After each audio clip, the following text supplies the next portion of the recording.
So, hello guys, good evening to all of you again. Most welcome to the Avanti Learning Center. चलिए, आज हम लोगों का दूसरा लेक्चर है क्लास 8 और इससे पहले के लेक्चर में हम लोगों ने कुछ बेसिक स्टडी किया था यूनिट एंड वेक्टर के बारे में। आप लोगों को बताया था कि यूनिट कितने टाइप के होते हैं, कौन कौन से सिस्टम होता है, जिसमें से 3 सिस्टम मैंने बताए थे। MKS सिस्टम जिसको SI यूनिट भी कहा जाता है, दूसरा CGS जिसको सेंटीमीटर, ग्राम एंड सेकेंड कहा जाता है, और तीसरा बताया था FPS जिसको बोलते हैं फुट, पाउंड एंड सेकेंड। हमें 2 यूनिट को कंसीडर करके चलना है, जो कि है क्या, MKS एंड CGS। इसके बाद एक ब्रीफ इंट्रोडक्शन दिया था। Aditya please of your camera, video of करो।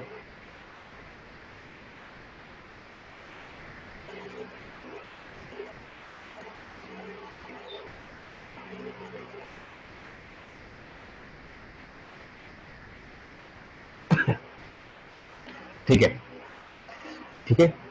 अभी स्टार्टिंग नया तुम लोग स्टार्ट कर रहे हो जूम मैथ, तो शायद तुम लोग अभी हैबिचुअल नहीं हुए हो। तो जब भी आप लोग वीडियो स्टार्ट करें अपना वीडियो ऑफ कर दें, अदरवाइज नेटवर्क इशू हो सकती है। अपना आवाज म्यूट कर दें ताकि किसी को डिस्टरबेंस ना हो। ओके, ठीक है। So come to the topic. So last class में हम लोगों ने यूनिट पढ़ लिया था, स्केलर एंड वेक्टर के बारे में बता दिया था। स्केलर क्या होता है? The quantity which have only magnitude is known as scalar quantity। जैसे कि मास, टेम्परेचर, ये सब क्या है? ये सब के सब स्केलर क्वांटिटी है। फिर मैंने बताया था वेक्टर क्वांटिटी किसको बोलते हैं? The physical quantity which has both magnitude as well as direction is called as vector quantity. Vector quantity में आ जाता था फोर्स, और आ जाता था वेलोसिटी, डिस्प्लेसमेंट एक्सेट्रा। इसके बाद हम लोगों ने फोर्स का डिफिनेशन भी पढ़ा था शायद। फोर्स का डिफिनेशन किसको बोलते हैं? सिंपल लैंग्वेज में अगर देखा जाए, वन लाइनर आंसर जो होता है वो क्या होता है? पुश और पुल। पुश और पुल को हम लोग बोलते हैं फोर्स। लेकिन जो मैंने जो डिफिनेशन लिखवाया था वो थोड़ा लंबा था, उसका लैंग्वेज थोड़ा लंबा वाला था। वो क्या था? Force is that physical quantity which can change the state of motion, shape and size of an object and tends to change, tends मतलब कोशिश करना, and tends to change the state of motion, shape and size of an object। ये हमने बताया था last के lecture में force का डिफिनेशन। फिर फोर्स का हमने यूनिट भी बताया था। फोर्स का यूनिट होता है क्या? न्यूटन, SI यूनिट में। और न्यूटन को हम लोग एक और यूनिट लिख सकते हैं क्या? kg मीटर पर सेकेंड स्क्वायर, ये हमने लिखा था। उसके बाद इसका हमने CGS यूनिट भी बताया था आपको। CGS यूनिट क्या था? इसको लोग बोलते थे डाइन। और डाइन का अगर हम लोग ऐसे इस फॉर्म में लिखें तो ये कैसे लिख सकते हैं? kg को लिख सकते हैं ग्राम, मीटर को लिख सकते हैं सेंटीमीटर, और पर सेकेंड स्क्वायर। और इसके बाद एक इंपॉर्टेंट पॉइंट क्या बताया था कि 1 न्यूटन इज इक्वल टू होता है 10⁵ डाइन, 10⁵ डाइन। देन हमने फोर्स के कुछ क्वालिफिकेशन पढ़े थे, जिसको contact force and non contact force भी बोलते हैं। मतलब इसका डेफिनेशन क्या था कि when effect of force is produced due to the interaction between the two surface then it is a contact force. और जब फोर्स का इफेक्ट बिना किसी कॉन्टैक्ट का होता है तो उसको हम लोग बोलते हैं non contact force. Generally non contact force को फील्ड फोर्स भी कहते हैं, जैसे gravitational field, electric field, magnetic field. और ये सब जो फोर्सेज हैं ये भी क्या है? नॉन कॉन्टैक्ट फोर्स है। जैसे ग्रेविटेशनल फोर्स हो गया, इलेक्ट्रिक फोर्स हो गया, electrostatic force and magnetic force. तो ये सब क्या है? बिना किसी कॉन्टैक्ट के ये फोर्स लगा सकते हैं, इसलिए हम लोग इसको बोलते हैं contact force and non contact force. Okay, ठीक है। Force is a vector quantity, ये मैंने वेक्टर के डेफिनेशन में बताया था, और अब भी बता रहा हूं फोर्स के समय भी। फोर्स क्या है? एक वेक्टर क्वांटिटी है। फोर्स को रिप्रेजेंट करने के लिए मैग्नीट्यूड के साथ साथ आपको डायरेक्शन बताना जरूरी है। ओके, सो अब नेक्स्ट उससे आगे हम लोग बोलते हैं फोर्स का दो और डिवाइडेशन है ना। तो force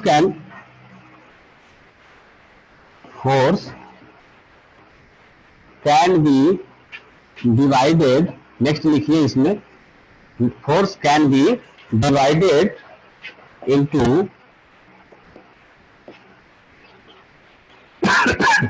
two parts that are first balanced force and second unbalanced force.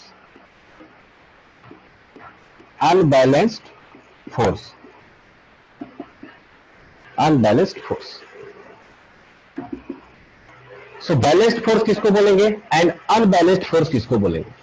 देखिए, मान लीजिए ये एक ब्लॉक है ना।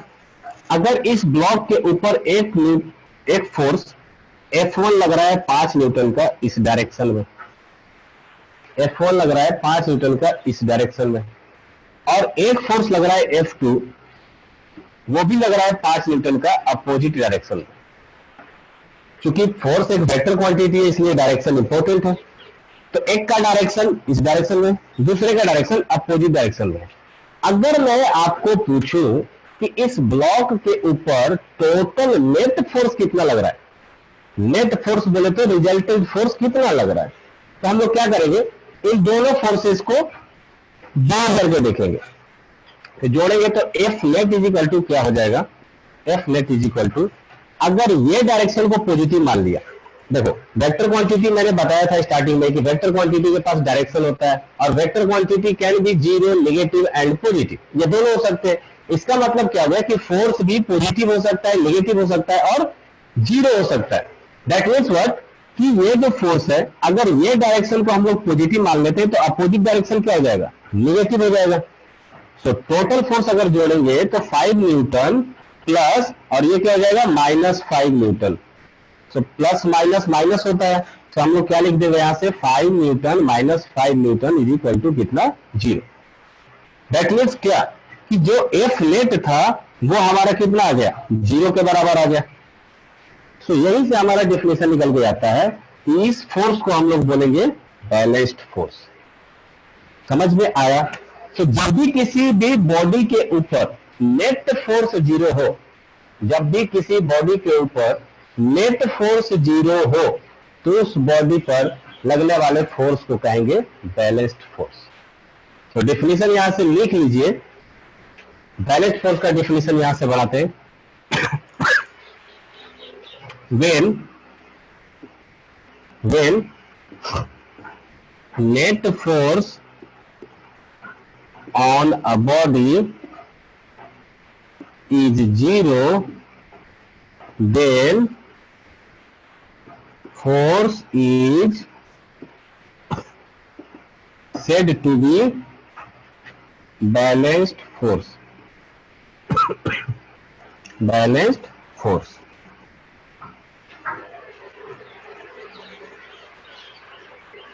है ना। when net force acting on a body is 0, then force is said to be balanced force. ये एग्जांपल है, एग्जांपल भी ड्रॉ कर लीजिएगा। ये ब्लॉक है, एक 5 न्यूटन का फोर्स इधर लग रहा है, 5 न्यूटन का फोर्स अपोजिट डायरेक्शन में लग रहा है। क्योंकि ये वेक्टर क्वांटिटी है तो इसके पास डायरेक्शन होगा, और अगर डायरेक्शन है तो ये पॉजिटिव, नेगेटिव और जीरो कुछ भी हो सकता है। सो नेगेटिव साइन और पॉजिटिव साइन किसकी वजह से आता है, that is due to the direction of physical quantity.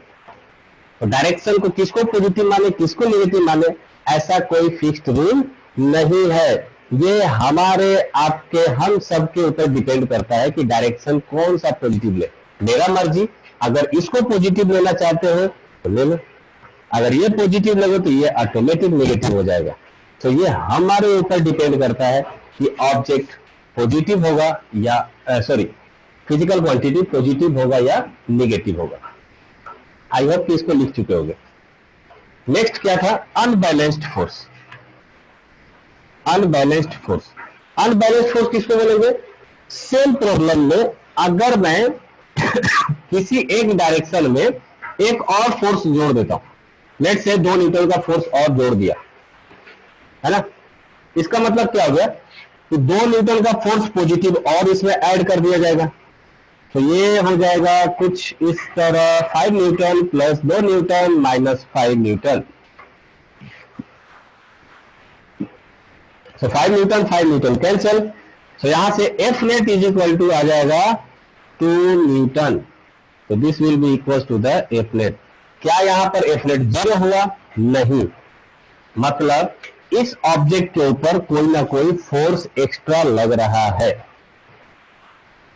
ठीक है। सो डिफिनेशन में चेंज किया हो जाएगा, when net force on a body is, यहां पर जोड़ लीजिए, not equals to 0, then force is said to be unbalanced force, then force is said to be unbalanced force। तो वंस अगेन डेफिनेशन को लिख लीजिए,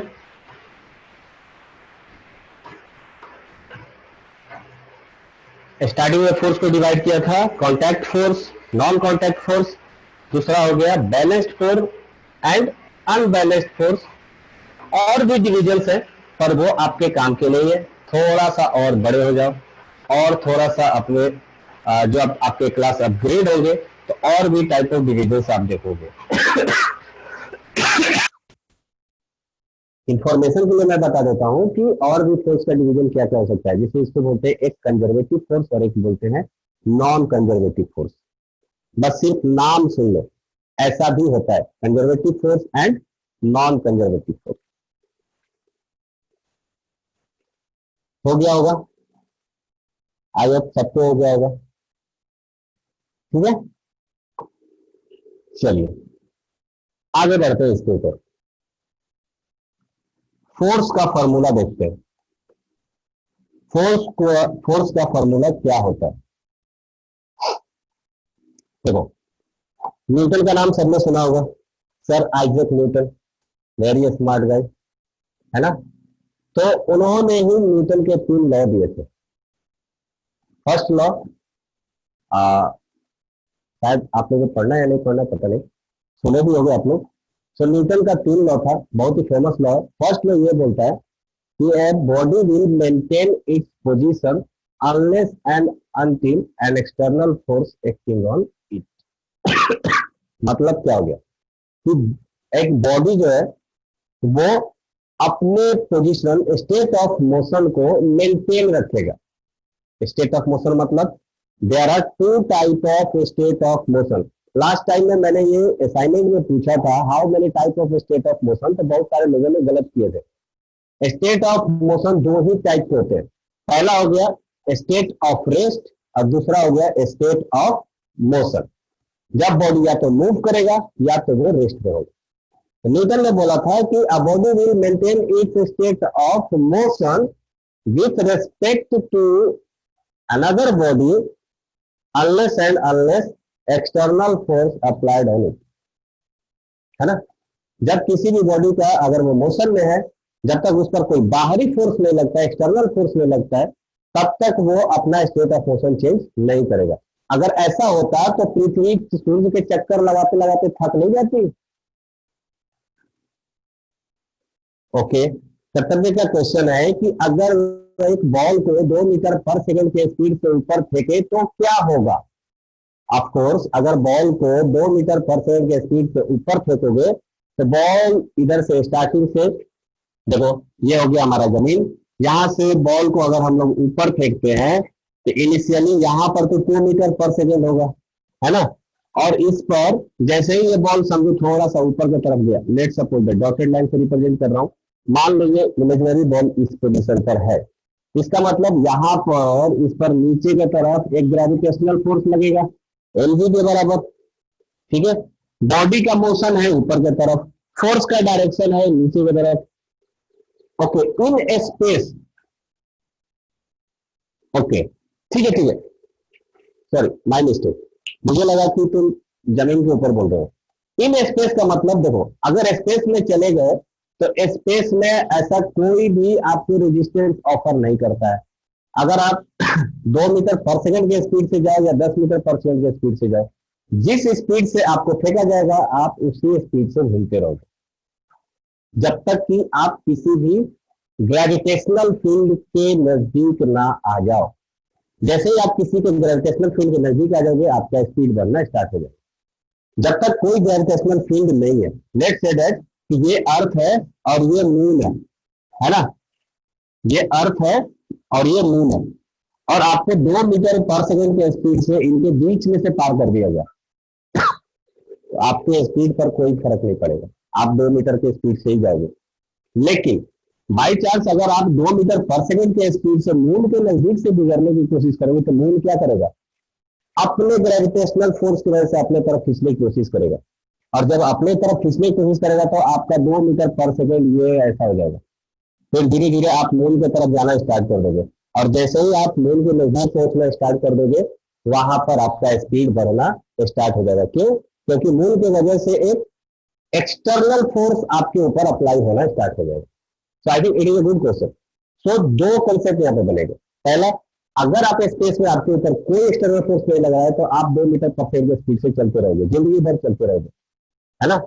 लेकिन अगर आप किसी के ग्रेविटेशनल फील्ड के पास से गुजर रहे हो और वो आपको खींचने लगा अपने तरफ तो फिर आपका स्पीड बढ़ने लगेगा। जो हम लोग रॉकेट प्रोजेक्ट करते हैं अर्थ से, जैसे यहाँ से जो हमारा मंगलयान जो गया था अर्थ से, मंगलयान क्या किया था, अर्थ से उसको प्रोजेक्ट किया गया था, अर्थ के ग्रेविटेशनल फील्ड से बाहर निकाला गया। देखो मान लो ये हमारा अर्थ है, यहाँ पर हो गया मून और यहाँ पर हो गया मंगल ग्रह, let's say it is Mars. तो जो हम लोग प्रोजेक्ट किए थे वो रॉकेट प्रोजेक्ट कैसे किए थे, यहाँ से प्रोजेक्ट किए पहले मून के ग्रेविटेशनल फील्ड में, है ना, तो ये गया मून के ग्रेविटेशनल फील्ड में, और फिर यहाँ से गोल चक्कर लगा के फिर वो गया था मार्स के ग्रेविटेशनल फील्ड में। तो हमारा जो देखो जो रॉकेट होता है ना, रॉकेट में जो फ्यूल डालते हैं, जैसे यहाँ पर अगर आपको यहाँ से हम लोग स्कूल जाना है या कहीं दूर रिश्तेदार के यहाँ जाना है, तो जब आप बाइक स्टार्ट करोगे तो पेट्रोल सब जगह जलते ही रहता है, पेट्रोल का कंजप्शन चालू रहता है, ठीक है। लेकिन लेकिन जो रॉकेट का प्रोजेक्शन होता है वो क्या होता है, अर्थ के एटमोस्फेयर से जैसे ही वो बाहर निकलता है, मान लो ये अर्थ का आखिरी एटमोस्फेयर है, अगर वो यहाँ से बाहर निकलता है तो अब इसके ऊपर कोई भी फोर्स नहीं लग रहा होता है, तो यहाँ पर जाकर के क्या किया जाएगा, इंजन को ऑफ कर दिया जाएगा।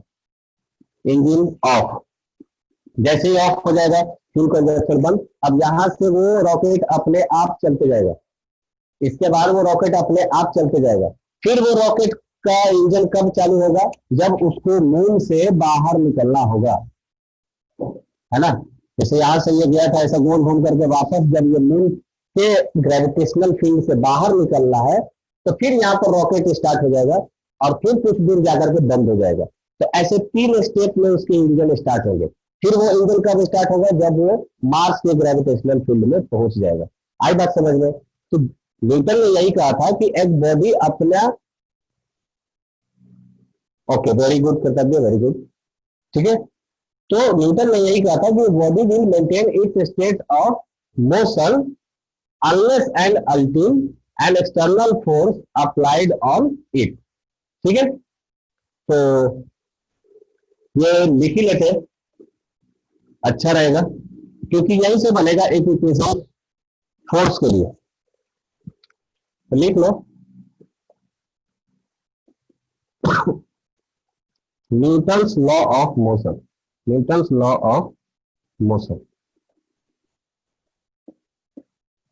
पहला लॉ है a body will maintain its state of motion unless and until an external force, external मतलब बाहरी, an external unbalanced force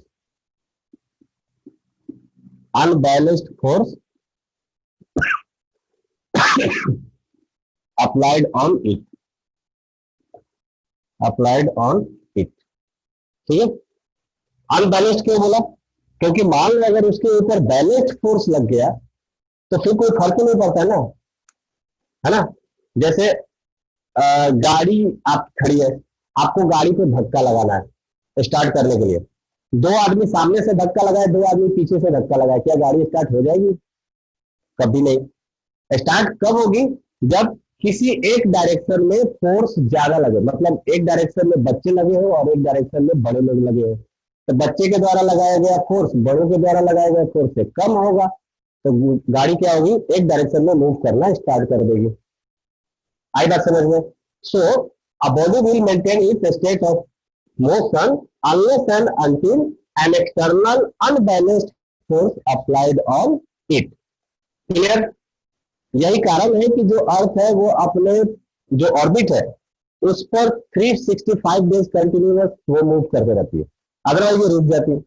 moon भी इसी कारण रोटेट करते रहता है। स्पेस में सारे बॉडीज वो रोटेट करते रहते हैं। क्लियर? उनको कोई रोक नहीं सकता, बिकॉज उनके ऊपर कोई एक्सटर्नल फोर्स नहीं लग रहा होता है। अगर आपको अर्थ के मोशन को बदलना है तो जब भी कोई एक्सटर्नल फोर्स अप्लाइड होगा, जैसे मान लो अर्थ रोटेट कर रहा है और बाहर से कोई बहुत बड़ा मेट्रॉइड आकर के अर्थ से टकरा गया, इसका मतलब क्या हो गया? एक एक्सटर्नल फोर्स लगा उसके ऊपर, तो उस एक्सटर्नल फोर्स की वजह से अर्थ का रोटेशनल ऑर्बिट बदल सकता है। ओके, तो this is the thing. Second, और ये इंपॉर्टेंट है। अच्छा, इसको हम लोग फर्स्ट लॉ को लॉ ऑफ इनर्शिया भी बोलते हैं, also known as law of inertia, also known as law of inertia. Second point important है,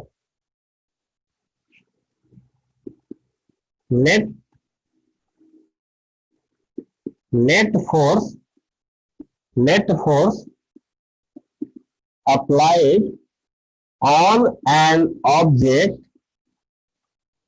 net force applied on an object is equals to rate of change of momentum. अब आपके लिए इसमें नया term आ गया, मोमेंटम। मोमेंटम अभी आप नहीं समझ पाएंगे, बस आप याद कर लीजिए, है ना। तो ऐसा न्यूटन ने बताया था, और यहां से ही फोर्स के लिए एक इक्वेशन निकल करके आया था, और वो इक्वेशन क्या था? एफ नेट, बोले तो net force is equal to mass into acceleration, mass into acceleration, है ना। अगर आपको किसी बॉडी का मास पता है, अगर उसका एफ नेट पता है, तो आप उसका एक्सेलरेशन बता सकते हो बाय दिस फॉर्मूला। ये हो गया थर्ड, सॉरी सेकंड। और थर्ड वेल फेमस है, बहुत लोग को इसका एक्सपीरियंस भी हुआ होगा, जिसको बोलते हैं Newton third law. Newton third law, और ये क्या है? every action has equal and opposite reaction। मतलब जब भी आप फोर्स लगाते हो किसी पर, तो वो भी आप पर उतना ही फोर्स लगाता है जितना कि आप लगाते हैं, सिर्फ और सिर्फ डायरेक्शन क्या हो जाता है? रिवर्स हो जाता है। फॉर एग्जाम्पल, अगर मैं इस बोर्ड को मारूंगा तो बोर्ड भी हमें उतना ही फोर्स से मारेगा अपोजिट डायरेक्शन में। वेल नोन एग्जाम्पल है, अगर आप किसी को थप्पड़ मारते हो, है ना, जो कि पड़ी होगी सबको, अगर किसी को आप थप्पड़ मारते हो तो आप भी उसको उतना ही जोर से थप्पड़ मारते हो जितना कि वो मारता है ना। तो हिसाब बराबर। अगर कोई थप्पड़ मारे तो आप उसको रिटर्न मत मारो, क्यों? क्योंकि आप ऑलरेडी मार चुके हो। इसीलिए गांधी जी बोलते थे ना, कोई मारे तो मत मारो, क्योंकि न्यूटन का थर्ड लॉ लगता था वहां पर। ठीक है, सो ये था न्यूटन के 3 लॉज। अब ये मैंने इसलिए बताया क्योंकि यहां से हमें क्या इक्वेशन मिला था, F net is equal to mass into acceleration. यही फॉर्मूला है, ये आपको याद रखना है, रट जाना है, क्योंकि यही एक फॉर्मूला है जो आपको जिंदगी भर साथ नहीं छोड़ने वाला जब तक कि आप फिजिक्स पढ़ोगे। Force is equal to mass into acceleration. अब देखो, यहां पर आपके लिए इंपॉर्टेंट क्या होगा, एफ नेट निकालना। एफ नेट कैसे निकालेंगे, तो नेक्स्ट हेडिंग डाल लीजिए, how to find net force. How to find net force. Net force कैसे फाइंड आउट करेंगे। So net force find out करने के लिए किसी भी ऑब्जेक्ट के ऊपर नेट फोर्स फाइंड आउट करने के लिए क्या करना है, हमें उसके मैग्नीट्यूड एंड उसके डायरेक्शन के साथ अलजेब्रिक सम कर देना है ना। तो हम लिखते हैं यहां पर, फर्स्ट ड्रॉ, सबसे पहले क्या करेंगे, first draw all the forces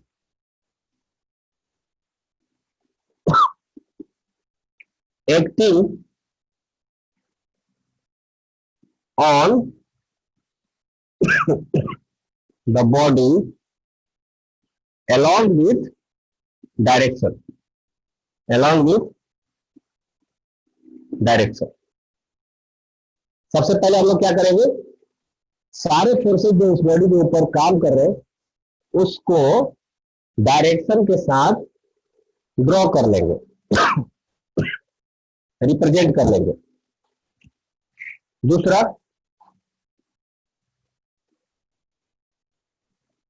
add all the forces, add all the forces acting in same direction, add all the forces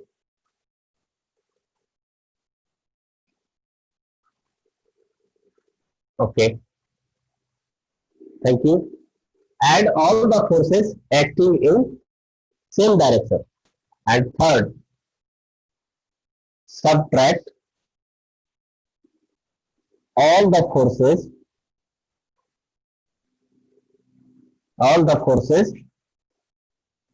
acting in opposite direction, जैसे कि पिछले वाले क्वेश्चन में हमने सॉल्व किया था एग्जांपल के समय, तो सिर्फ वही है, उसके स्टेप्स को मैंने लिख दिया है ना। एग्जांपल,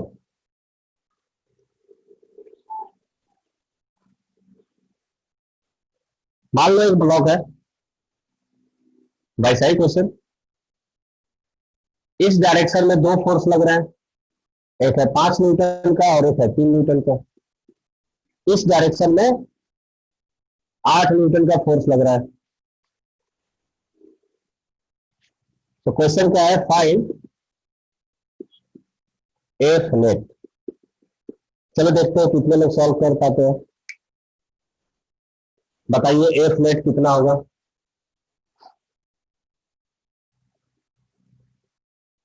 फटाफट बताइए।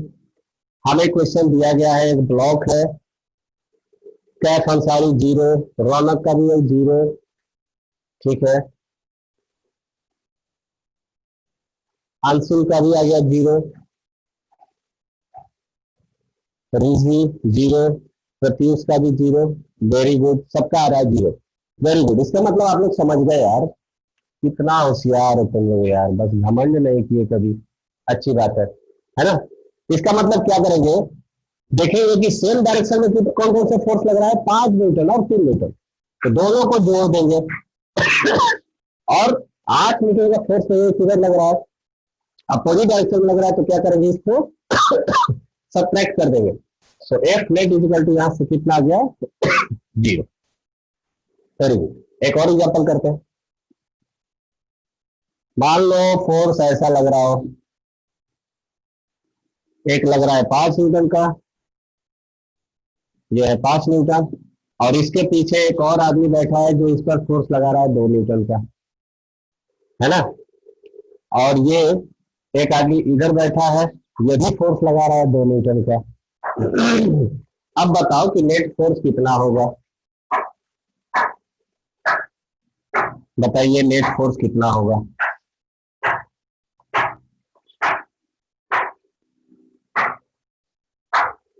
5, रौनक का 5, कैट का 16।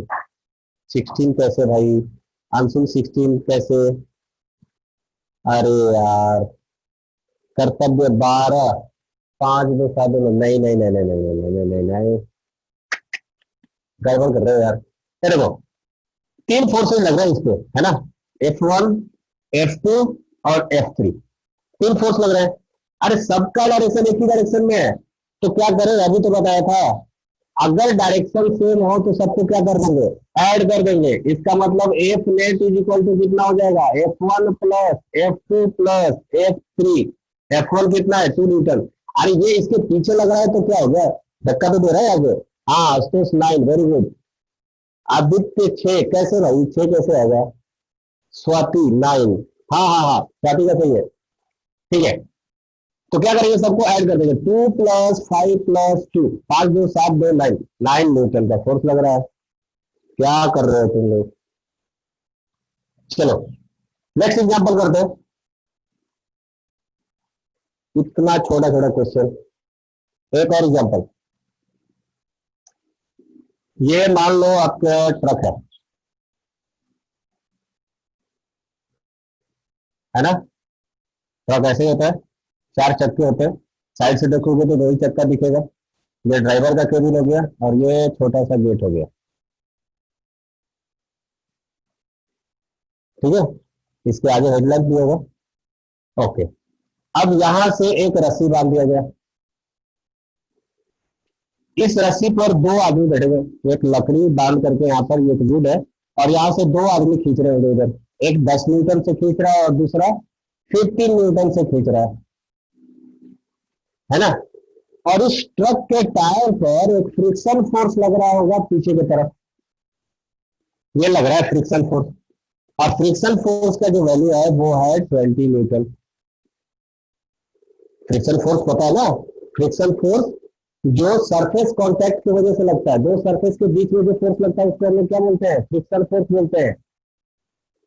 अगर आदमी इंसान चल पा रहा है किसी भी रोड पर, that is due to the friction. Answer आने लगे हैं, रौनक का आ गया 5 न्यूटन, 5 न्यूटन। डायरेक्शन बताते जाओ, पीछे की तरफ या सामने की तरफ। Let's say this is positive and this is negative, so which direction बताइए, because force is a vector quantity. Rizvi का आया 5 newton in forward direction, forward direction मतलब ये वाली ना, 5 न्यूटन पॉजिटिव, हाँ वेरी गुड। आशुतोष का ही पॉजिटिव आ गया 5 न्यूटन, सबका आ रहा है 5 न्यूटन, वेरी नाइस, बहुत सुंदर। सो टोटल एक डायरेक्शन में फोर्स कितना लग रहा है, 15 10 25, और पीछे की तरफ फ्रिक्शन में फोर्स लग गया कितना, 20 न्यूटन। इसका मतलब गाड़ी आगे की तरफ जाएगी कितने फोर्स की वजह से, 5 न्यूटन की वजह से। अच्छा मान लो कि ये फ्रिक्शन फोर्स ज्यादा हो जाता और ये फोर्स कम हो जाता, तो क्या गाड़ी आगे बढ़ पाती, नहीं बढ़ पाती, है ना। चलिए और कुछ करते हैं, और कुछ करते हैं थोड़ा सा।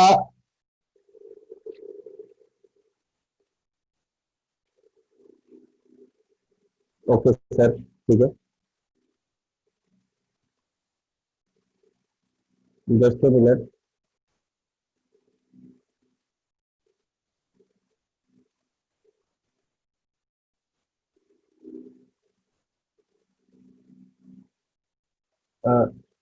Yes sir, you can unmute yourself.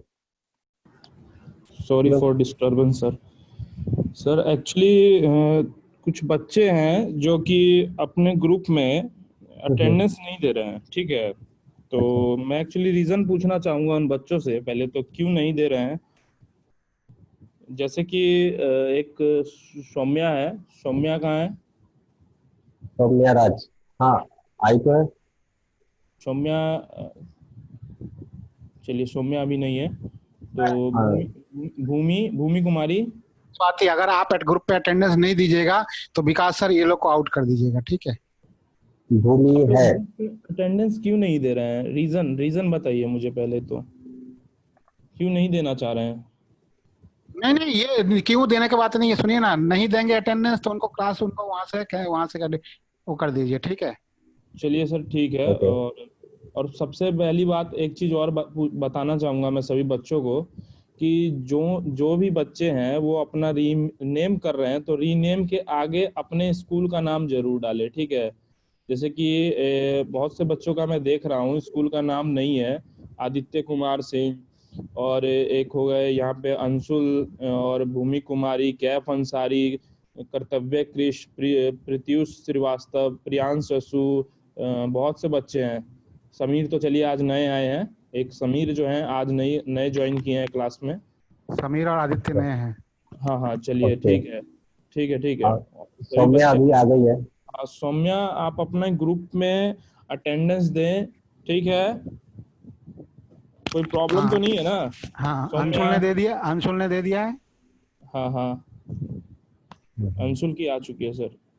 देखिए ये सब देखिए, ये क्लास में 3 बच्चियां नहीं अटेंडेंस देती हैं करना अच्छा विकास नहीं सर, तो लगता। इनको आज क्लास से रिमूव कर दीजिए। बिल्कुल सर, ओके सर। बिल्कुल sir. Okay sir. Guys please cooperate यार, तुम लोग ऐसे क्यों कर रहे हो? हाँ, अरे एक आई ही तो डालना है ग्रुप में।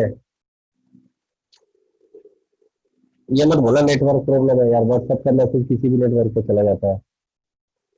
चलो प्लीज आप लोग कोऑर्डिनेट करिए जो भी मैनेजमेंट के साथ है। ओके। सो मुझे लग रहा है कि अब आप लोग नेट फोर्स निकाल सकते हो। नेट फोर्स निकालने में भी आपको कोई प्रॉब्लम नहीं होगी। चलिए नेक्स्ट हम लोग पढ़ेंगे थोड़ा सा examples of examples of various type of forces. Various type of forces, example of various type of forces. चलिए फर्स्ट एग्जाम्पल में आपको बोलना चाहूंगा कॉन्टैक्ट फोर्स का बताइए एग्जाम्पल। कॉन्टैक्ट फोर्स का एग्जाम्पल बताइए। डेफिनेशन हम लोग पढ़ चुके हैं, एग्जाम्पल तो मैं तब भी बताया था लेकिन एज ए टॉपिक नहीं बनाया था। कर्तव्य का आंसर आया है फ्रिक्शन। Very nice. तो पहला एग्जाम्पल आ गया है फ्रिक्शन। फ्रिक्शन क्या होता है? फ्रिक्शन तभी लगता है जब दो सरफेस कांटेक्ट में हो। Muscular force Anis and Ashutosh. Ashutosh का आ गया मैग्नेटिक फोर्स। नहीं आशुतोष, मैग्नेटिक फोर्स कैसे? मैग्नेटिक फोर्स तो दूर से लगता है ना। हाँ मस्कुलर फोर्स हो सकता है। Muscular force, muscular force. Spring force Pratyush का आ गया है, very good. Spring force. Motion कौन सा फोर्स है? आदित्य, मोशन कोई फोर्स है क्या? नहीं नहीं। तो स्प्रिंग फोर्स, ठीक है, स्प्रिंग फोर्स लिख देता हूं। और कोई? पॉजिटिव निगेटिव फोर्स नहीं। किकिंग, रौनक, हाँ ये काम की चीज है किकिंग। किसी को किक करना, मारोगे। क्लाइंबिंग, ठीक है। Jumping, okay. Climbing, jumping. अच्छा जंपिंग के समय एक ही बार फोर्स लगता है ना। जब जंप करोगे, जब हवा में चले जाओगे तो उसके बाद तो फिर फोर्स लगने वाला है नहीं। हैंगिंग, हाँ हैंगिंग भी हो गया, थ्रोइंग भी हो गया। These all are action. आएगा समझ में? ये सब जब एक्शन करते हैं तब आप समझ सकते हो ना कि जब आपसे क्वेश्चन पूछी जाएगी बताओ ये कौन से टाइप का फोर्स है, तो क्या आप जवाब दे पाओगे? जैसे पानी में नाव है, पानी में नाव है, ऑफकोर्स पानी में ही नाव होता है। और फिर उसको हम लोग धक्का मार रहे हैं पीछे की तरफ, या नाव को रस्सी से खींच रहे हैं, या गाड़ी को रस्सी से खींच रहे हैं, कौन सा फोर्स लगेगा वहां पर? एक गाड़ी को रस्सी लगा करके खींच रहे हैं, इसका मतलब वो कौन सा फोर्स लगेगा? कॉन्टैक्ट फोर्स लगेगा, क्योंकि रस्सी को हम लोग पकड़ के खींचते हैं, और जिस रस्सी को हम लोग खींचते हैं, हाँ लगेगा मस्कुलर फोर्स, वेरी गुड, लेकिन muscular force is a type of contact force. So आपके ऑप्शन के ऊपर डिपेंड करता है कि वो ऑप्शन में क्या दे रखा है। अगर ऑप्शन में दिया होगा मस्कुलर फोर्स तो ठीक है, मस्कुलर फोर्स। किसी भी चीज को उठाना, किसी भी चीज को धक्का देना, किसी चीज को खींचना, अगर ये सब चीजें अगर अपने हाथों से कर रहे हैं तो वो सब के सब क्या हो जाएंगे? कॉन्टैक्ट फोर्स हो जाएगा। Okay answer. मैकेनिकल फोर्स, जैसे मैकेनिकल फोर्स क्या बोलूं, किसी चीज को तोड़े हो कभी? जैसे मान लो इस बोर्ड को तोड़ना है तो क्या करेंगे? एक हथौड़ा लाएंगे बड़ा सा, ला करके मार देंगे, इसको टूट जाएगा, इसका मतलब क्या हो गया? That is a mechanical force, है ना। गाड़ी का इंजन होता है, गाड़ी का इंजन किससे कनेक्टेड होता है? शाफ्ट से। शाफ्ट कनेक्टेड होता है एक्सल से, तो एक्सल क्या करता है? उस चक्के को रोटेट करता है, चक्का घूमता है, गाड़ी आगे बढ़ती है, उसको हम लोग क्या बोलते हैं? Mechanical force.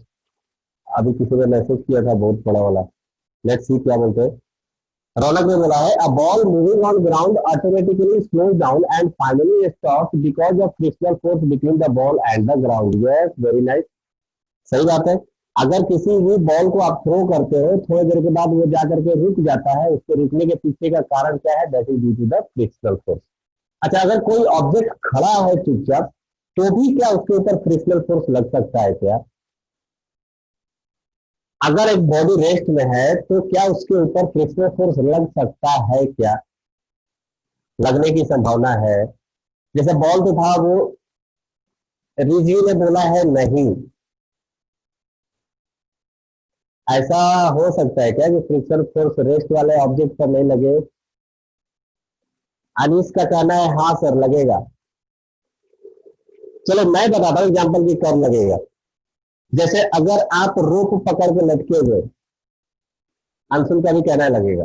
अगर आप रोप पकड़ के लटके हुए चुपचाप स्थिर हो, है ना, दिस इज योर रोप, और ये इधर आप हो जिन्होंने बोला कि नहीं, है ना, बेचारे पकड़ के रोप खड़े हैं, एंड ये रेस्ट पर है। अभी भी यहाँ पर फ्रिक्शन लग रहा होगा ऊपर की तरफ, फ्रिक्शन फोर्स लग रहा होगा ऊपर की तरफ। अगर फ्रिक्शन फोर्स नहीं लगता तो आप यहाँ पर रेस्ट तो हो ही नहीं सकते थे। एक चिकना वाला जो रहता है ना रस्सी, या जो वायर है, वायर के ऊपर कुछ और लगा दीजिए, है ना, सो दैट कि वो स्लिपरी हो जाए, और आप फिर आप पकड़ के लगते रहो, देखते हैं कैसे लटक पाते हो। तो वो फ्रिक्शन फोर्स ही है जो आपको रेस्ट पर रखा है। सो अगर आप रेस्ट पर हो तो भी फ्रिक्शन फोर्स लग सकता है ना। ऐसा कोई जरूरी नहीं कि बॉडी हमेशा मूव ही करे। हाँ, जब रेस्ट पर होगा तो उस पर जो फ्रिक्शन फोर्स लगेगा उस फ्रिक्शन का नाम अलग होता है, जो बॉडी मूव करता है उस फ्रिक्शन का नाम अलग होता है। चलिए, very good. So I think contact force का एग्जांपल अगर आपके बुक से पूछा जाएगा तो आप लोग बता देंगे कि ये इसका एग्जांपल है। कॉन्टैक्ट फोर्स का बहुत सारे एग्जांपल बता दिए। Non contact force, non contact force, gravitational force, magnetic force, electrostatic, nuclear force, Kartavya में आंसर दे रखा है। Very good. Magnetic force Anis का आ गया है। चलिए सही है, बहुत अच्छा, ठीक है। अच्छा, आपसे क्वेश्चन ऐसे रिवर्स भी पूछा सकता है ना, ऐसे आपसे क्वेश्चन रिवर्स भी पूछा जा सकता है। रिवर्स कैसे पूछ सकते हैं? रिवर्स में आपको पूछा जा सकता है कि एक चार्ज है जो कि बहुत दूर है, एक चार्ज है जो बहुत दूर है, तो अगर आपको उस चार्ज के ऊपर जो फोर्स लग रहा है वो कौन सा टाइप का फोर्स है, उसका आंसर बताइए।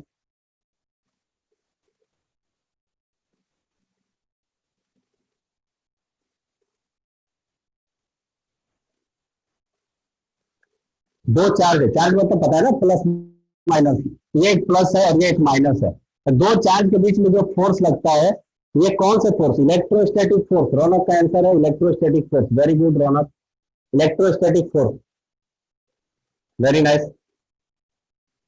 आज तो वीडियो नहीं आ रहा है, क्या बात कर रहे हो आप? मेरा वीडियो ऑन है। Honey Singh electrostatic force, very good.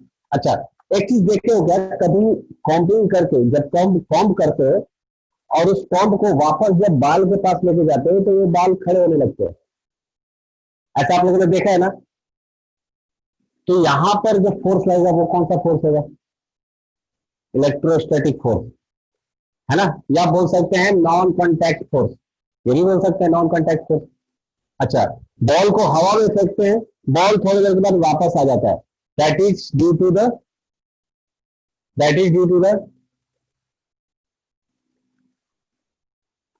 Gravitational. Abbas, very good. Anees का भी आ गया gravitational force, very good. Niket, gravity. Anshul, very nice. ठीक है, तो सबको पता है। अच्छा, एक चीज और बताओ, हाई टाइड लो टाइड आता है ना समुद्र में, सो हाई टाइड और लो टाइड किसकी वजह से आता है? ग्रेविटी की वजह से। अच्छा, ये बताओ किसके ग्रेविटी की वजह से? मनीष का आ गया मून की ग्रेविटी, वेरी नाइस। अब्बास ने बताया moon. Kartavya, gravity of moon and sun. हाँ, सन का रोल है but sun is very partial, mainly depends upon the moon. Moon के रोटेशन पे ही, जब फुल मून होता है तभी जाकर के हाई टाइड आता है। Okay, very nice. सो इस तरह का एग्जाम्पल आपसे पूछा जा सकता है ना? अच्छा, मान लो कि गाड़ी आप चला रहे हो, है ना, धूम धूम, ऑल ऑफ द सडन सामने एक बकरी आ गई और आपने लगा दिया ब्रेक, गाड़ी रुक गई। जो गाड़ी रुकी वो कौन से फोर्स की वजह से रुकी? Frictional force. कौन सा टाइप का फोर्स हो गया?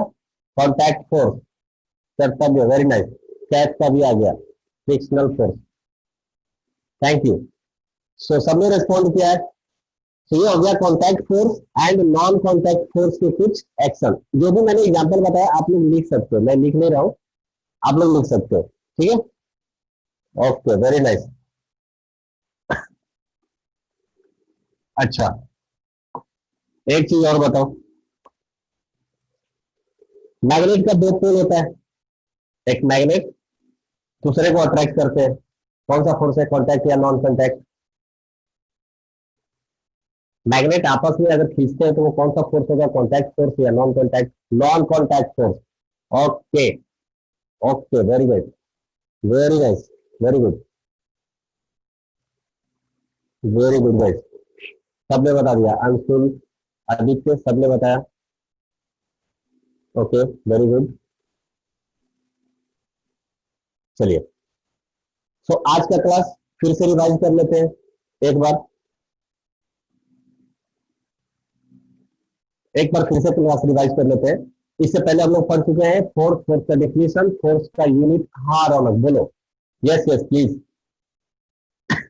जिस किसी को डाउट हो please use your chat, ask your doubt. अभी के अभी डाउट क्लियर करते हैं, आज फोर्स खत्म करते हैं। नेक्स्ट क्लास से हम लोग प्रेशर पढ़ेंगे नेक्स्ट क्लास में। अभी कोई डाउट है तो पूछ लीजिए। Yes yes Raunak please. तब तक हम लोग रिवाइज करते हैं। फोर्स का डिफिनेशन पढ़ लिया, फोर्स का यूनिट पढ़ लिया, फोर्स एक वेक्टर क्वांटिटी होता है, फिर फोर्स का एक फॉर्मूला पढ़ लिया, वो क्या था, force is equal to mass into acceleration. फिर फोर्स के हम लोगों ने टाइप भी देख लिए थे, contact force and non contact force. दूसरा टाइप हम लोग पढ़ लिए थे, balanced force and unbalanced force. Balanced and unbalanced force पर कुछ हम लोगों ने एग्जाम्पल भी कर लिया, और वो एग्जाम्पल से हम लोगों ने ये भी सीख लिया कि एफ नेट फोर्स कैसे निकालते हैं। एफ नेट का अभी मैंने आपको बहुत ही बेसिक क्वेश्चन दिया है, बहुत बेसिक क्वेश्चन। आगे जाओगे तो अभी आपको और भी इससे हेवी क्वेश्चन, 11th में जाओगे तो पूरा इस पर एफ नेट निकालने के लिए एक चैप्टर है। सोचो और कितना पढ़ना बाकी है। तो बेसिक क्वेश्चंस हम लोगों ने किए हैं, यस हम लोगों ने बेसिक क्वेश्चंस किए हैं। एफ नेट के बहुत सारे टाइप किए हैं। Pressure of 30 kilo pascal x on area of इतना। अब प्रेशर का क्वेश्चन अभी आप पूछ रहे हो तो प्रेशर तो हम लोगों ने पढ़ा नहीं है। So what is the normal force? Raunak, अगर आपको जरूरत होगा तो मैं आपको क्लास के बाद बता दूंगा, या नेक्स्ट क्लास में जब मैं प्रेशर बताऊंगा, बिकॉज बाकी लोग पढ़े नहीं है तो इस क्लास में सॉल्व करना बाकी लोग बोर हो जाएंगे। ठीक है, तो जब हम लोग प्रेशर पढ़ेंगे ना ऑटोमेटिक ये क्वेश्चन भी सॉल्व हो जाएगा। डोंट वरी अबाउट दैट, ये सारे क्वेश्चन सॉल्व कराने वाले हैं। ठीक है, या अगर प्रॉब्लम है तो आप ग्रुप में मैं आपको सॉल्व करके भेज दूंगा। Okay, very good Raunak, please understand, thank you. So pressure का हम लोगों ने टाइप देख लिया। अच्छा, कुछ इंपॉर्टेंट फोर्सेज है जिसके बारे में मुझे बताना है आप लोगों को, है ना। तो नेक्स्ट टॉपिक लिख लीजिए, some important type of force, some important type of forces, type of forces. ये कैटेगरिकली नहीं है, लेकिन सिर्फ इसका नाम है जिसको लोग बोलते हैं कॉन्टैक्ट फोर्स। देखिए, वेरी गुड। कर्तव्य का एक सवाल है कि मून का जो ग्रेविटी होता है वो बहुत कम होता है, तो वो कैसे पूल कर लेता है। वेरी गुड सर, अच्छा क्वेश्चन है। देखो, यह है अर्थ, यह है मून। मून हमें दिखता नहीं है, क्यों? क्योंकि ये मून हमारे दूर, हमसे दूर से रहता है। या बोल सकते हो कि अगर हम इधर हैं तो मून ये साइड में, इसलिए ये हमें दिखता नहीं है ना। दिस मीन कि हमसे ये डिस्टेंस बहुत ज्यादा हो गया। कितना? अगर मान लो कि यहाँ से डिस्टेंस अगर 100 किलोमीटर है, तो अभी डिस्टेंस कितना हो जाएगा? 100 kilometre plus radius of earth के बराबर, तो डिस्टेंस बढ़ गया। बाई चांस अगर ये अर्थ रोटेट करते करते, गोल घूमते घूमते हम लोग कहाँ पहुंच गए? इस पोजीशन पर पहुंच गए। पहले यहाँ थे, अब यहाँ पहुंच गए। अब हमें ये मून दिखने लगा है, और ये भी मून कैसा दिखेगा? फुल मून दिखेगा, पूरा का पूरा मून दिखेगा, जिसको लोग बोलते हैं हिंदी में पूर्णमासी, है ना। तो फुल मून अगर दिखता है, दैट मीन्स कि पहले से अब हम लोग मून को क्या हो गए? नजदीक आ गए। Okay Raunak, I will back to you. ठीक है, तो हम लोग नजदीक आ गए। तो जब दूर थे तो ग्रेविटेशनल फोर्स ऑफकोर्स कम था, लेकिन जैसे ही हम लोग थोड़ा नजदीक हुए ग्रेविटेशनल फोर्स बढ़ गया। अब देखो, अर्थ पर 78% तो पानी ही है ना। तो सबसे ज्यादा अट्रैक्ट कौन होता है? पानी। सबसे ज्यादा मास किसके पास है? पानी के पास है। और फ्लो कौन कर सकता है? पानी। तो मून का ग्रेविटेशनल फोर्स कम जरूर है, पर जैसे हम लोग नजदीक आ जाते हैं मून के, उसका ग्रेविटेशनल फोर्स बढ़ जाता है। और वो सिर्फ और सिर्फ वो कौन से बोलते हैं, चांदनी की रात, फुल मून की रात को ही होता है, इसलिए उसी दिन हाई टाइड होता है। आई थिंक क्लियर होगा। रौनक का एक क्वेश्चन है, what happen due to pushing और pulling an object, for push and pull act along the same direction. ये क्वेश्चन है। देखो, ऑफकोर्स क्या होता है जब किसी भी ऑब्जेक्ट को पुश और पुल करते हैं? पुश और पुल का मतलब ही बता दिया, फोर्स। तो अल्टीमेटली क्वेश्चन को ऐसे ना करके ऐसे पूछा गया, गोल घुमा करके पूछा गया। डायरेक्टली पूछा जाता कि क्या होगा अगर किसी ऑब्जेक्ट के ऊपर फोर्स लगाएंगे, तो जिसका आंसर आपको पता है। अगर किसी भी ऑब्जेक्ट के ऊपर फोर्स लगाएंगे तो उसका क्या हो जाएगा? स्टेट ऑफ मोशन चेंज हो जाएगा, शेप चेंज हो सकता है, साइज भी चेंज हो सकता है। तो अगर किसी भी ऑब्जेक्ट को पुश और पुल करेंगे, it may change the state of motion और शेप एंड साइज। दूसरा क्वेश्चन क्या था इसमें? What was the second one? For push and pull. तो फॉर पुश एंड पुल की जगह आप डायरेक्ट फोर्स लिखो। For force act along the same direction. अगर फोर्स सब के सब एक ही डायरेक्शन में लगेंगे तो बॉडी क्या करेगा? उसी डायरेक्शन में मूव करना स्टार्ट कर देगा। The body will start moving along the direction of net force. Answer very good. ठीक है, तो आई थिंक ये क्लियर होगा। Two bodies pull a rope from the 2 ends with a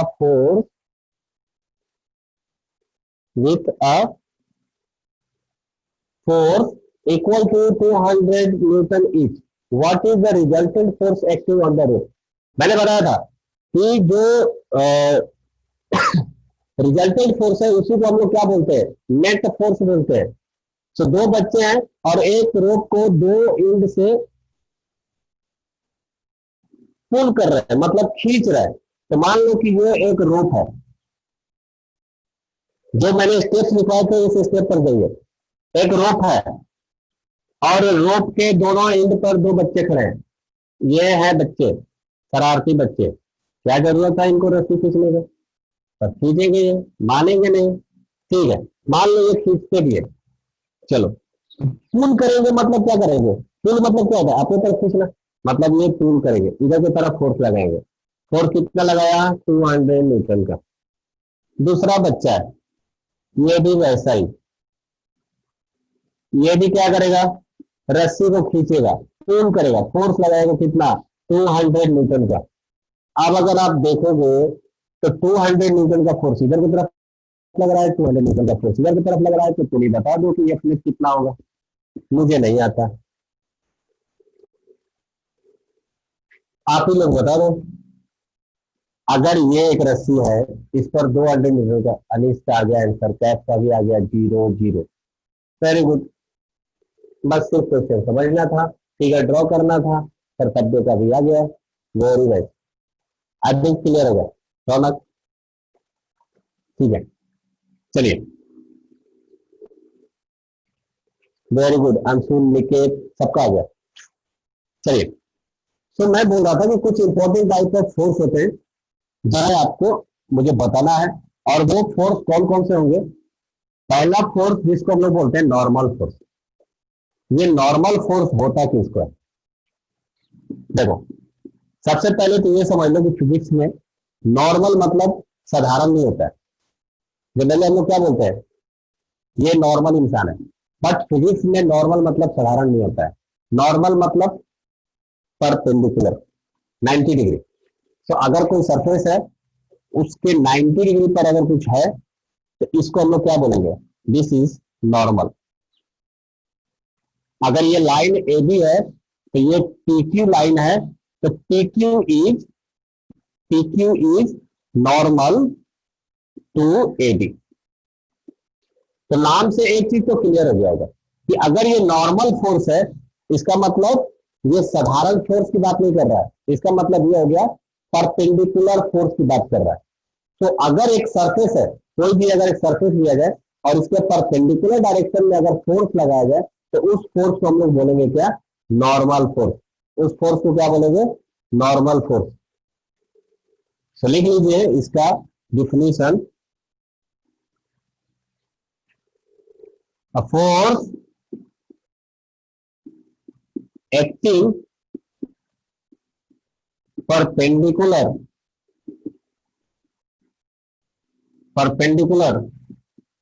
to the surface at contact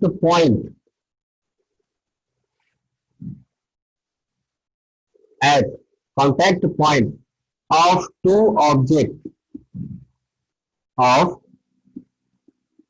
objects is called normal force।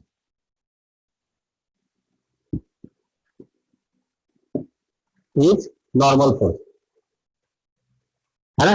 Example, अगर एक figure draw करूं, तो मान लो ये हमारा अर्थ सरफेस है, और इसके ऊपर अगर एक ब्लॉक को रख दिया जाए, इस ब्लॉक का मास है m, है ना। या सिंपल समझो कि अगर हम लोग फ्लोर पर खड़े हैं, हमारा कुछ वेट होगा जो उस फ्लोर को दबा रहा होगा नीचे की तरफ, है ना। हमारे ऊपर भी ग्रेविटेशनल फोर्स एक्ट कर रहा है। क्योंकि ग्रेविटेशनल फोर्स नीचे की तरफ है, तो हम जो फोर्स लगा रहे हैं वो भी किधर लगा रहे हैं, नीचे की तरफ लगा रहे हैं। रौनक वेट फॉर अ टाइम, मैं आपको बताता हूँ, है ना। तो हम जो फोर्स लगा रहे हैं वो नीचे की तरफ लगा रहे हैं। तो ये अगर मास m है, तो ये क्या करेगा, फोर्स नीचे की तरफ लगाएगा, कितना, mg के बराबर, है ना। तो न्यूटन का तीसरा नियम क्या था, अगर आप किसी के ऊपर फोर्स लगाते हो, तो वो भी आपके ऊपर फोर्स लगाएगा। इसका मतलब अगर ये ब्लॉक जमीन पर फोर्स लगा रहा है, तो जमीन क्या करेगा, इस ब्लॉक के ऊपर फोर्स लगाएगा, और वो फोर्स कितना लगाएगा, उसी फोर्स को हम लोग कहेंगे नॉर्मल फोर्स। और ये जो फोर्स होगा यही हो जाएगा जिसको हम लोग बोलेंगे नॉर्मल फोर्स। ठीक है। तो जब भी दो सरफेस कांटेक्ट में आएंगे और दोनों एक दूसरे के ऊपर फोर्स लगाएंगे, तो इसके वजह से जो फोर्स आएगा उसी को हम लोग बोलेंगे नॉर्मल फोर्स। और ये नॉर्मल फोर्स कैसा होगा, कांटेक्ट सरफेस के परपेंडिकुलर होगा। एक और छोटा सा एग्जांपल, लेकिन अच्छा वाला एग्जांपल, एक और छोटा सा एग्जांपल, जैसे मान लो कि दो स्फीयर हैं। स्फीयर मतलब पता है ना, बॉल है और दोनों एक दूसरे के ऊपर रखे हुए हैं। On which direction, opposite direction में। जिस डायरेक्शन में फोर्स लगेगा नॉर्मल फोर्स उसके अपोजिट डायरेक्शन में लगाएगा, है ना। चलो तो ये मान लो कि एक बॉल है और ये दूसरा बॉल है। अगर ये इस पर फोर्स लगा रहा है इधर की तरफ, लेट से फोर्स एफ, तो नॉर्मल फोर्स ये लगाएगा इस पर एफ। तो जो फोर्स लगेगा वो हमेशा क्या लगेगा, अपोजिट डायरेक्शन में लगेगा। तो नॉर्मल कैसे हो जाएगा, जो कॉन्टैक्ट सरफेस है, मान लो ये कॉन्टैक्ट सरफेस है, तो ये जो फोर्स लगेगा वो कैसा लगेगा, 90 डिग्री। और ये जो नॉर्मल फोर्स होगा वो भी कैसा होगा, 90 डिग्री होगा। ठीक है। तो ब्रीफ किया है, बहुत ज्यादा डिटेल में नहीं बताना है, नाम बस पता कर लिया कि नॉर्मल फोर्स किसको बोलते हैं, जब एक ऑब्जेक्ट दूसरे ऑब्जेक्ट के ऊपर फोर्स लगाता है तो दूसरा ऑब्जेक्ट भी उसके ऊपर फोर्स लगाता है, और वो जो फोर्स होता है वो कॉन्टैक्ट सरफेस के परपेंडिकुलर होता है। इस फोर्स को हम लोग बोलते हैं नॉर्मल फोर्स, है ना। जब हम लोग बोर्ड को मारेंगे, बोर्ड भी हमें मारेगा, जब बोर्ड हमें मारेगा तो उसको हम लोग क्या बोलेंगे, नॉर्मल फोर्स। ठीक है। चलिए एक रौनक का डाउट था, वो डाउट देखते हैं, क्वेश्चन क्या है।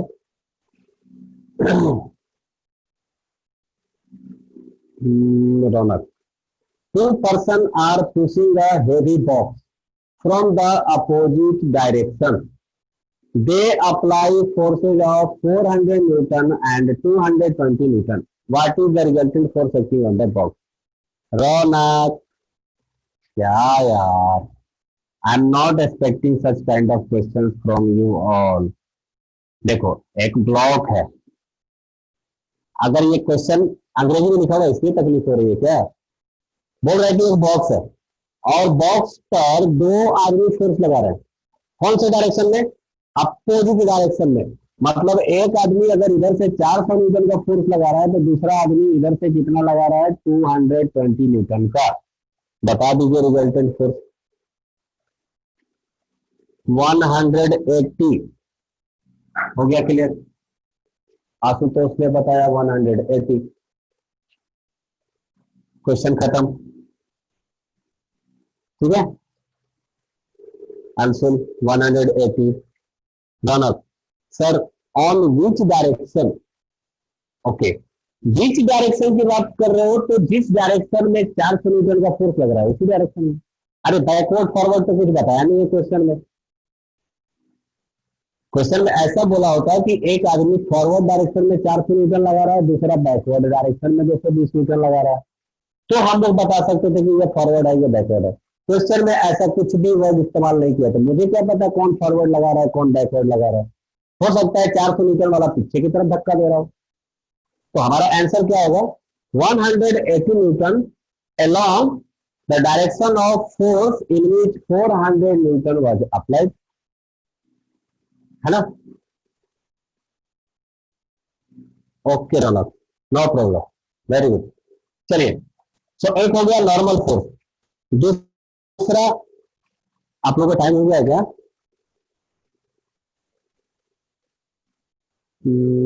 चलिए तो कोई नहीं, टाइम आप लोगों का हो चुका है। नेक्स्ट क्लास में आप लोग को फ्रिक्शन फोर्स बता देंगे, है ना, थोड़ा सा स्प्रिंग फोर्स के बारे में बता देंगे, और भी एक दो फोर्सेज होंगे अगर छूट गए वो भी बता देंगे। कोई भी डाउट हो be sure, keep posting in the group and please please please do cooperate with the our coordinators, please do cooperate with our coordinators, है ना। They are always available for helping you and you guys are not cooperating them, this is very bad, है ना। So please do cooperate. Okay guys, thank you very much, bye bye Anees, bye bye। हाँ रौनक, देखो अगर किसी को doubt पूछनी हो तो आपके पास मोबाइल है, आप लोग व्हाट्सएप यूज करते हो, तो व्हाट्सएप पे आप उसका फोटो क्लिक करके ग्रुप में सेंड कर दीजिए। जैसे ही किसी भी टीचर को, चाहे वो मैं हूँ चाहे कोई और भी टीचर हो, कोई भी अगर उस डाउट को देखेगा तो देन एंड देयर आपको मैसेज आ जाएगा। फिर भी अगर आपको क्लियर नहीं होती है तो आप वहां पर मैसेज कर दीजिए, sir please explain this in the video और इन द नेक्स्ट लेक्चर। तो जब भी वो नेक्स्ट लेक्चर होगा वो डाउट आपको समझा दिया जाएगा। कोई दिक्कत नहीं है, कोई प्रॉब्लम नहीं। तो यूट्यूब पर जाइए, अगर किसी को डाउट हो तो यूट्यूब पर वीडियो देखिए, उसको समझिए। फिर भी कोई दिक्कत हो तो नेक्स्ट लेक्चर में जरूर कीजिए। Okay, thank you, bye bye, good night, good dream, have a nice day.